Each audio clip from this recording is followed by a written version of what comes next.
cara berpikir MK itu balik dia. Jadi kita sebenarnya tidak meminta terobosan hukum atau breakthrough, legal breakthrough atau constitutional breakthrough. Kita minta MK kembali ke hitonya sebagai the guardian of the constitution, sebagai pengawal penjaga konstitusi. Jadi kalau kita lihat putusan pertama Pilpres tahun 2004, MK sudah jelaskan dalam putusan Wiranto dan Salahuddin Wahid yang meminta MK tidak terhalang untuk melihat atau memproses hal-hal yang sifatnya kualitatif. Jadi kalau misalnya yang sono bilang salah kamar, ya kan? Yang sono bilang ini tidak sesuai dengan hukum acara yang berlaku secara universal. Nah, kelihatannya mereka perlu harus belajar lagi ya, pengantar hukum acara konstitusi ya. Karena orang-orang di sini ini orang-orang Mahkamah Konstitusi semua, sudah lama kita berkutat di sini. Tapi kalau ke pengadilan sana ya silakan saja ya, itu satu. Yang kedua, 3 argumen pokok kita proven, terbukti. 1, pencalonan Gibran tidak sah, melanggar hukum dan konstitusi. Dan itu sudah dikonfirmasi dengan ahli. Dan mudah-mudahan logika ini akan diperkuat lagi dengan pemanggilan DKPP dan lain sebagainya. Yang kedua, soal bansos, proven, bahkan dengan pakai ekonometri bisa dihitung bahwa sesungguhnya kemenangan paslon 02 itu tidak mencapai 50% plus 1 seandainya Jokowi tidak cawe-cawe plus bansosnya. Jadi ini hal yang sangat menarik. Jadi kita dapat kualitatif tapi dapat juga kuantitatif. Dan yang paling penting juga adalah sirekap. Sirekap itu selalu diremehkan sebagai alat bantu saja, alat bantu saja. Padahal saya katakan itu alat bantu kecurangan. Teman-teman lihat bagaimana sirekap itu luar biasa. Dia kacau, diperbaikin ratusan ribu kali, tapi tetap saja kemenangan 58% itu nggak berubah. Tiba-tiba hal yang kacau ini confirm sama dengan berjenjangnya. Masuk akal nggak? Sesuatu yang kacau bisa confirm dengan berjenjangnya. Maka kesimpulannya hanya satu saja. Dua-duanya kacau. Dua-duanya tidak bisa dipertanggungjawabkan. Nah, tetapi sekali lagi kita mempermasalahkan governance pemilu secara besar yang kita anggap ada pelanggaran konstitusi. Terima kasih. Assalamualaikum warahmatullahi wabarakatuh. Pasti sudah mengikuti persidangan bahwa kita tahu bahwa beberapa saksi yang diajukan oleh para pihak dari pemohon 1 itu bagi kita sih lumayan berlega lah karena semua saksi-saksi itu menerangkan hal yang tidak bisa dibuktikan secara konkret ya. Bahkan selalu mereka mengatakan ada oknum-oknum yang intimidasi tapi ketika ditanya siapa orangnya nggak ada yang tahu gitu ya. Jadi dari substansi perkara ini menurut kita tidak terlalu serius setelah mendengar keterangan ahli maupun saksi-saksi yang diajukan pemohon 1 yaitu dari Anies Baswedan maupun siapa ya? Muhaimin ya, Muhaimin. Nah, satu yang ingin kami klarifikasi bahwa seperti yang sudah kami sampaikan sebelumnya ya, bahwa persidangan ini adalah persidangan sengketa. Ya, sengketa 2 pihak. Jadi pihaknya pun ada 2, jadi sifatnya interpartes ya. Sehingga para pihak tidak boleh memanggil saksi-saksi di luar daripada dia tidak boleh memaksakan pada Mahkamah Konstitusi untuk memanggil pihak ketiga kecuali dia membawa sendiri buktinya untuk membuktikan dalilnya. Nah, namun tadi seperti yang saya katakan kemarin, kalau Mahkamah Konstitusi yang berkeinginan untuk membuktikan, untuk mendapat keyakinan atas bukti yang diajukannya, itu adalah keputusan daripada Mahkamah Konstitusi. Nah, tadi Mahkamah Konstitusi telah mengambil keputusan untuk mengambil beberapa orang menteri, ya, menteri terkait untuk kepentingannya dia sendiri.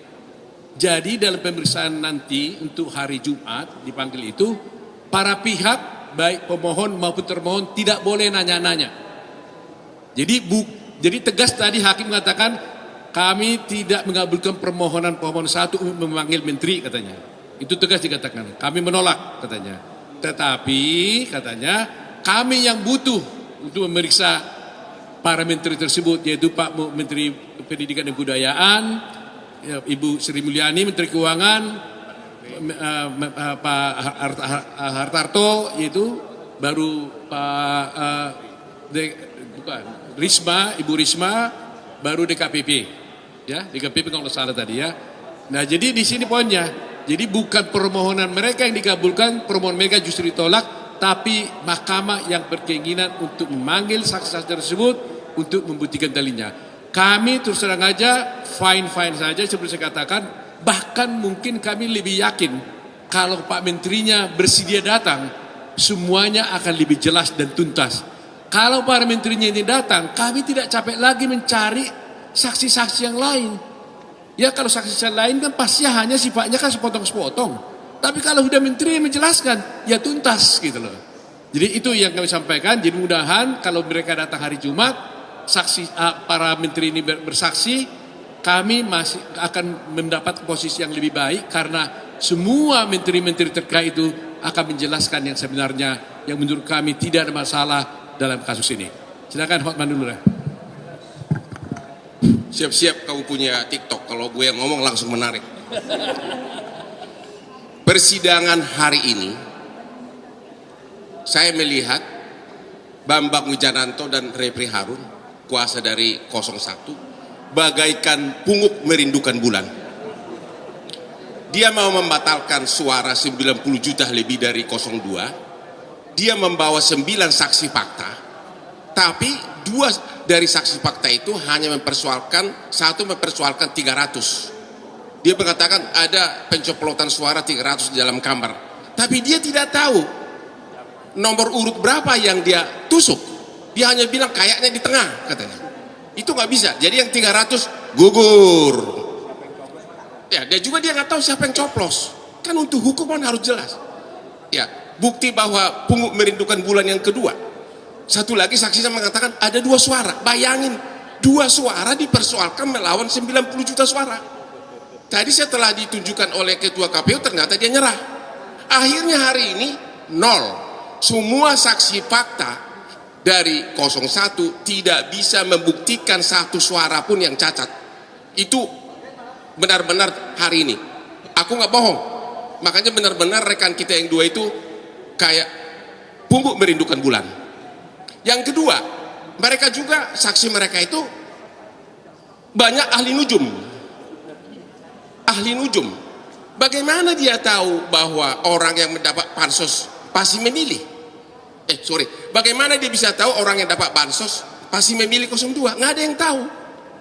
Buktinya Sumatera Barat, Aceh juga dapat bansos tapi kalah 02. Di luar negeri orang berpendidikan tidak ada bansos, mayoritas di luar negeri menang 02. Tapi yang paling utama, persidangan hanya bisa membuktikan bahwa bansos membeli suara kalau ada bukti. Kalau hanya ahli nujum yang didatangkan, omon-omon aja. Yang paling menyebalkan lagi, dan itu sangat menyebalkan adalah, Anda tahu selama 2 bulan ini apa aplikasi namanya? Aplikasi Sirekap tidak sah katanya. Tapi tidak, tadi dibawalah saksi ahli. Saya tanya, apakah Anda pernah melakukan audit forensik yang sah agar buktinya jadi sah? Tidak pernah katanya. Hanya pola pikir dia.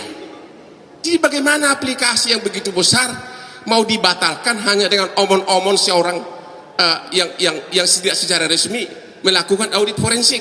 Ada satu lagi saksinya dari Amerika, itu juga bukan ahli forensik.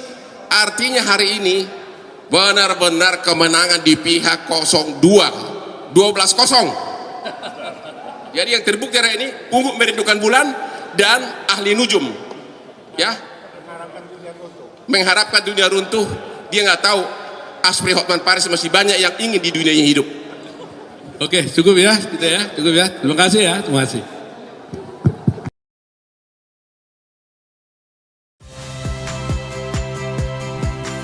Saya Tifa Solesa. Saksikan program-program Kompas TV melalui siaran digital, pay TV, dan media streaming lainnya. Kompas TV, independen, terpercaya.